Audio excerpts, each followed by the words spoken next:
ಹಿಂದುಳಿದ ವರ್ಗಗಳ ಜನರಿಗೆ ದೇವಸ್ಥಾನಕ್ಕೆ ಪ್ರವೇಶವೇ ಇಲ್ಲದ ಕಾಲದಲ್ಲಿ ಅಂತಹವರಿಗಾಗಿಯೇ ಪ್ರತ್ಯೇಕ ಶಿವಾಲಯಗಳನ್ನು ನಿರ್ಮಿಸುವ ಮೂಲಕ ಕ್ರಾಂತಿ ನಡೆಸಿದವರು ಬ್ರಹ್ಮಶ್ರೀ ನಾರಾಯಣ ಗುರುಗಳು. ಮಂಗಳೂರಿನ ಕುದ್ರೋಳಿ ಗೋಕರ್ಣನಾಥ ಕ್ಷೇತ್ರದಲ್ಲೂ ಅವರು 1912ರಲ್ಲಿ ಶಿವಲಿಂಗವನ್ನು ಪ್ರತಿಷ್ಠಾಪಿಸಿದ್ದರು. ಅವರ ಈ ದಿಟ್ಟ ನಡೆಯಿಂದಾಗಿ ರಾಜ್ಯದ ಕರಾವಳಿಯ ಅದೆಷ್ಟೋ ಮಂದಿಯ ಮಂದಿರ ಪ್ರವೇಶದ ಕನಸು ನನಸಾಗಿತ್ತು. ಸಾಮಾಜಿಕ ಪರಿವರ್ತನೆಯ ಹರಿಕಾರರಾದ ಬ್ರಹ್ಮಶ್ರೀ ನಾರಾಯಣ ಗುರುಗಳು ಹಾಕಿಕೊಟ್ಟ ದಾರಿಯಲ್ಲೇ ಕುದ್ರೋಳಿ ಕ್ಷೇತ್ರ ಈಗಲೂ ಮುನ್ನಡೆಯುತ್ತಿದೆ. ನಮ್ಮ ಕುದ್ರೋಳಿ ಕ್ಷೇತ್ರ ನಾರಾಯಣ ಗುರುಗಳು ಸ್ಥಾಪಿಸಿ ಎಲ್ಲ ಹಿಂದುಳಿದವರಿಗೆ ಅವಕಾಶ ಮಾಡಿಕೊಟ್ಟ ಈ ದೇವಸ್ಥಾನ. ಈ ಕೆಲಸ ಅವರು ಮಾಡಿದ ಕೆಲಸ ನಾವು ಈಗ ಮುಂದುವರಿಸುತ್ತಿದ್ದೇವೆ. ನಾರಾಯಣ ಗುರುಗಳ ತತ್ವ ಇವುಗಳನ್ನು ಇಲ್ಲಿ ನಾವು ಪಾಲಿಸಿಕೊಂಡು ಹೋಗ್ತಾ ಇದ್ದೇವೆ. ಹಾಗಿರುವಾಗ ನಮಗೆ ಇದು ಬಹಳ ಒಂದು ಒಳ್ಳೆಯ ಕ್ಷೇತ್ರ ಆಗಿ ನಮಗೆ ಒಳ್ಳೆಯ ಕೆಲಸ ನಡೀತಾ ಉಂಟು ಇಲ್ಲಿ. ನಾರಾಯಣ ಗುರುಗಳು ಮಹಿಳಾ ಸಬಲೀಕರಣಕ್ಕೆ ಒತ್ತು ಕೊಟ್ಟವರು. ಗಂಡನನ್ನು ಕಳೆದುಕೊಂಡ ಮಹಿಳೆಯನ್ನೇ ಅರ್ಚಕಿಯನ್ನಾಗಿ ನೇಮಿಸುವ ಮೂಲಕ ಕುದ್ರೋಳಿ ಕ್ಷೇತ್ರವು ಗುರು ಚಿಂತನೆಯ ಪ್ರಖರತೆಗೆ ಮತ್ತಷ್ಟು ಹೊಳಪು ನೀಡುವ ಪ್ರಯತ್ನ ಮಾಡಿದೆ.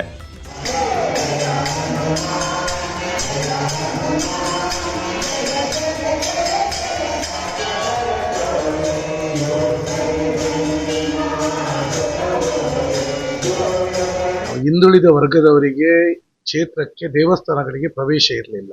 ಈ ತುಳುನಾಡಿನಲ್ಲಿಯೂ ಕೂಡ ಸಮಸ್ತ ಹಿಂದುಳಿದ ವರ್ಗದವರು, ಅದರಲ್ಲೂ ಕೂಡ ನಮ್ಮ ಬಿಲ್ಲವ ಸಮಾಜದವರು ಕೂಡ ಇಂಥ ಪರಿಸ್ಥಿತಿ ಅವಮಾನವನ್ನು ಎದುರಿಸಿದ್ದಾಗ ನಾರಾಯಣ ಗುರುಗಳ ಒಂದು ಕ್ರಾಂತಿಯಿಂದ ಅವರು ಕೂಡ ಅದನ್ನು ತಿಳಿದು ಅಲ್ಲಿಗೆ ಭೇಟಿ ಕೊಡ್ತಾರೆ.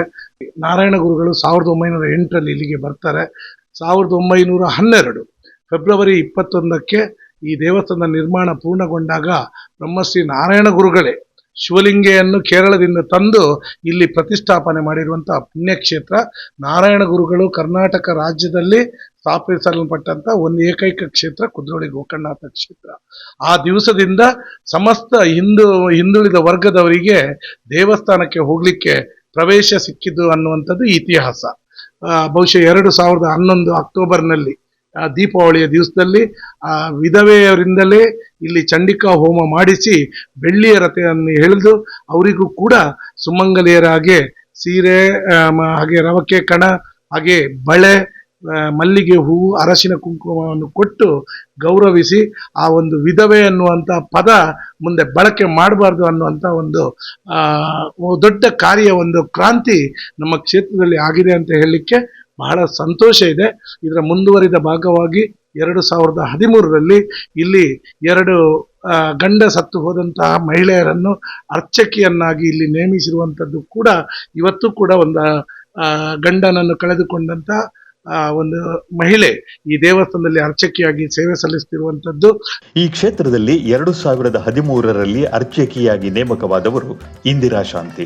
ಪುತ್ತೂರಿನವರಾದ ಅವರು ಮದುವೆಯಾಗಿದ್ದು ಬಂಟ್ವಾಳ ಯುವಕನನ್ನು. ಗಂಡನನ್ನು ಕಳೆದುಕೊಂಡ ಬಳಿಕ ಪುತ್ರಿ ಹಾಗೂ 2 ಪುತ್ರರನ್ನು ಸಾಕುವ ಹೊಣೆಯು ಅವರ ಹೆಗಲ ಮೇಲೇರಿತು.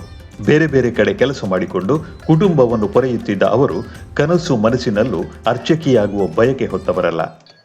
ಅರ್ಚಕಿಯಾಗಿ ನಾನೇನು ಬಯಸ್ಕೊಳ್ಳಲಿಲ್ಲ. ಇಲ್ಲಿ ಕುದ್ರೋಳಿ ಕ್ಷೇತ್ರದಲ್ಲಿ ಕೆಲಸ ಮಾಡಬೇಕು, ಅವ್ರು ನನಗೆ ಇಲ್ಲಿ ಕೆಲಸ ಕೊಡಬೇಕಂತ ನಾನು ಬಯಸಿದ್ದಿಲ್ಲ. ಅದೇ ಇಲ್ಲಿ 2013ನೇ ಇಸ್ವಿಯಲ್ಲಿ ಒಂದು 4 ತಿಂಗಳದ್ದು ನಮಗೆ ತರಬೇತಿ ಲೋಕೇಶ್ ಶಾಂತಿಯವರು ಬೀಸ್ ರೋಡ್ ಗುರುಮಂದಿರದಲ್ಲಿ ಕಲಿಸಿಕೊಟ್ಟಿದ್ದಾರೆ. 4 ತಿಂಗಳು ತರಬೇತಿ ಮಾಡಿಕೊಂಡು ನಾವು ಇಲ್ಲಿಗೆ ಅರ್ಚಕಿ ನೇಮಕ ಮಾಡಿದ್ದಾರೆ. ಇದಕ್ಕಿಂತ ಇಲ್ಲಿ ಬರುವುದಕ್ಕೆ ಮುಂಚೆ ಒಂದು ಪ್ರಾಡಕ್ಟಲ್ಲಿ ಬೀಸ್ ರೋಡಲ್ಲಿ ಕೆಲಸ ಮಾಡ್ತಿದ್ದೆ. ಅಲ್ಲಿ ಬಂದು ಮಾತಾಡುವಾಗ ನಾವು ಅದಕ್ಕೆ ಏನು ಹೇಳಿಲ್ಲ, ಬರ್ತೇನೆ ಅಂತ ಹೇಳಿಲ್ಲ, ಬರುವುದಿಲ್ಲ ಅಂತ ಹೇಳಲಿಲ್ಲ. ಆದರೆ ಅವ್ರು ಹೇಳಿದ ನಂತರ ಎಂತ ಅಂತ ಯೋಚನೆ ಮಾಡಿಕೊಂಡಿದ್ದೆ. ಆದರೆ ಅವ್ರು ತರಬೇತಿ ಕೊಡುವಾಗ ನಮ್ಮನ್ನು ಇಷ್ಟು ಸಮಯ ನೀವು ಬಂದು ಮಾಡಬೇಕಂತ ಹೇಳಿದ್ರು. ಆ ಪ್ರಕಾರ ನಾವು ತರಬೇತಿ ಮಾಡಿ ಅದ ನಂತರ ಇಲ್ಲಿಗೆ ಬಂದಿದ್ವಿ. ಹಾಗೆ ನಾವು ಅದು ಕನಸಿನಲ್ಲಿ ನೆನೆಸ್ಕೊಂಡದಲ್ಲ, ಇಲ್ಲಿ ಬಂದು ನಮಗೆ ಕೆಲಸ ಅವ್ರು ಕೊಡಬೇಕಂತ ನಾವು ಯೋಚನೆ ಮಾಡಿಕೊಳ್ಳಲಿಲ್ಲ. ನನ್ನ ಪಾಡಿಗೆ ನಾನು ಅಲ್ಲಿ ಕೆಲಸ ಮಾಡಿಕೊಂಡಿದ್ದೇವೆ. ಸ್ವತಃ ನಾನು ದುಡಿದ ಮಕ್ಕಳನ್ನು ಸಾಕುವಾಗ 2-3 ಕಡೆ ಕೆಲಸ ಮಾಡಲಿ, ನನಗೆ ಕೆಲಸ ಮಾಡಿ ಗೊತ್ತಿಲ್ಲ. ಹೊರಗೆ ದುಡ್ದು ಮನೆಯದ್ದು ಕೆಲಸ ಮಾಡಿಕೊಂಡು ಮಾತ್ರ ಗೊತ್ತ, ಹೊರಗೆ ದುಡ್ಡು ಗೊತ್ತಿಲ್ಲ. ಗುರುಗೋಕರ್ಣ ಬರಮಾಡಿಕೊಂಡಿದ್ದಾರೆ ಅಂತ ಹೇಳ್ಬೇಕಷ್ಟೇ. ಗುರುಗೋಕರ್ಣ ದಯದಲ್ಲಿ ಈ ಸೇವೆಯನ್ನು ಮಾಡಿಕೊಂಡಿದ್ದೇನೆ. ಕುದ್ರೋಳಿಯಲ್ಲಿ ಅರ್ಚಕಿಯಾದ ಬಳಿಕ ಇಲ್ಲಿನ ಗುರುಪೂಜೆ ಹಾಗೂ ನವಗ್ರಹ ಪೂಜಾ ಕಾರ್ಯಗಳನ್ನು ಅಚ್ಚುಕಟ್ಟಾಗಿ ನಿರ್ವಹಿಸುತ್ತಾ ಬರುತ್ತಿದ್ದಾರೆ. ಮಹಿಳೆ ಅರ್ಚಕಿಯಾಗುವುದು ಸುಲಭವಲ್ಲ, ಅದಕ್ಕೆ ಸಾಕಷ್ಟು ಪೂರ್ವ ಸಿದ್ಧತೆ ಬೇಕಾಗುತ್ತದೆ ಎನ್ನುತ್ತಾರೆ ಇಂದಿರಾ ಶಾಂತಿ.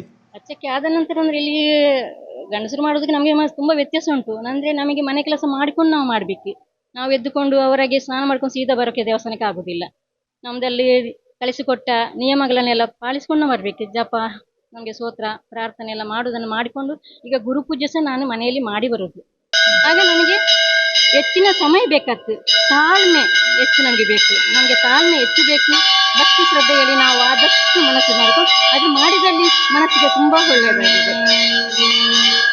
ವಿಧವೆ ಗುರುಪೂಜೆ ನಡೆಸುತ್ತಿರುವ ಬಗ್ಗೆ ಕ್ಷೇತ್ರದ ಭಕ್ತರಿಗೂ ಹೆಮ್ಮೆ ಇದೆ. ಇದೊಂದು ಒಳ್ಳೆಯ ನಡೆ ಎನ್ನುತ್ತಾರೆ ಭಕ್ತರು. ಮೇಡಮ್ನವರು ಭಟ್ರುಗಳನ್ನು ಮಾಡಿ ಅವರು ಇಲ್ಲಿ ಮೇಡಮ್ ಪೂಜೆ ಮಾಡ್ತಾರೆ, ಅದೊಂದು ವಿಶೇಷ, ಎಲ್ಲ ಕಡೆಯಲ್ಲಿ ಇಲ್ಲ. ನಮ್ಗೆ ಒಳ್ಳೇದು, ಯಾಕಂದ್ರೆ ಅವ್ರಿಗೆ ಸಹ ಒಂದು ಸ್ಥಾನಮಾನ ಕೊಟ್ಟಾಯ್ತು. ಹಾಕಿದ್ರೆ ಲೇಡೀಸರಿಗೆ ಒಂದು ಸ್ಥಾನಮಾನ ಕೊಟ್ಟದ ಜನಾರ್ದಪುರಗೆ ಒಳ್ಳೆಯ ಕೆಲಸ ಮಾಡಿದ್ದಾರೆ. ಕ್ಷೇತ್ರವು ನಾರಾಯಣ ಗುರುಗಳ ಚಿಂತನೆಯಿಂದ ಪ್ರೇರಣೆ ಪಡೆದೇ ಇಲ್ಲಿ ವಿಧವೆಯರನ್ನು ಅರ್ಚಕಿಯಾಗಿ ನೇಮಿಸಲಾಗಿದೆ ಎನ್ನುತ್ತಾರೆ ಕ್ಷೇತ್ರದ ವ್ಯವಸ್ಥಾಪನಾ ಸಮಿತಿಯ ಅಧ್ಯಕ್ಷ ಜಯರಾಜ್ ಸೋಮಸುಂದರಂ. ಈ ಕುದ್ರೋಳಿ ಕ್ಷೇತ್ರದಲ್ಲಿ ನಾವು ನಾರಾಯಣ ಗುರುಗಳು ಹಾಕಿಸಿಕೊಟ್ಟ ನಮ್ಮ ದಾರಿಯಲ್ಲಿ ನಾವು ನಡೆದುಕೊಂಡು ಬರ್ತಾ ಇದ್ದೇವೆ. ಇದು ಅವರ ಕ್ರಾಂತಿಕಾರಿ ವಿಷಯಗಳನ್ನು ನಾವು ನಡೆಸಿಕೊಂಡು ಬರ್ತಾ ಇದ್ದೇವೆ. ಇದರಲ್ಲಿ ಗಂಡ ತೀರಿ ಹೋದ ಹೆಂಗಸರು ಇಲ್ಲಿ ನಮ್ಮ ಅರ್ಚಕಿಯಾಗಿ ಕೆಲಸ ಮಾಡ್ತಿದ್ದಾರೆ. ಅವರಿಗೆ ಅವಕಾಶ ಯಾವಾಗಲೂ ಇದೆ ಇಲ್ಲಿ. ಮಹಿಳೆಯರನ್ನು, ಅದರಲ್ಲೂ ಗಂಡನನ್ನು ಕಳೆದುಕೊಂಡವರನ್ನು ಅರ್ಚಕಿಯನ್ನಾಗಿ ನೇಮಿಸಿದ್ದು ನಿಜಕ್ಕೂ ಕ್ರಾಂತಿಕಾರಿ ಹೆಜ್ಜೆ. ಇದು ಇತರ ದೇವಸ್ಥಾನಗಳಿಗೂ ಮೇಲ್ಪಂಕ್ತಿಯಾಗಬೇಕು ಎನ್ನುತ್ತಾರೆ ಕ್ಷೇತ್ರದ ಖಜಾಂಚಿ ಆರ್ ಪದ್ಮರಾಜ್ ಪೂಜಾರಿ. ಮಹಿಳೆಯರಿಗೆ ಗೌರವವನ್ನು ನಾವು ಯಾವತ್ತೂ ಕೂಡ ಪ್ರಪ್ರಥಮವಾಗಿ ಕೊಡಬೇಕೆನ್ನುವಂಥದ್ದು ಆ ಕ್ರಾಂತಿ. ನಾರಾಯಣ ಗುರುಗಳು ಮಹಿಳಾ ಸಬಲೀಕರಣದ ಬಗ್ಗೆ ಬಹಳಷ್ಟು ಕೆಲಸ ಮಾಡಿದವರು.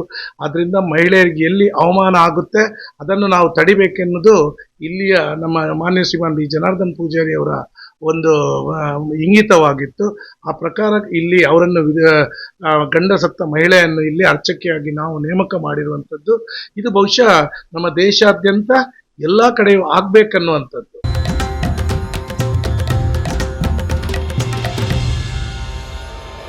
ಬ್ರಹ್ಮಟಿನಾಯಕ ಪಾದಕ್ಕೆ ಗೋವಿಂದ ಗೋವಿಂದ.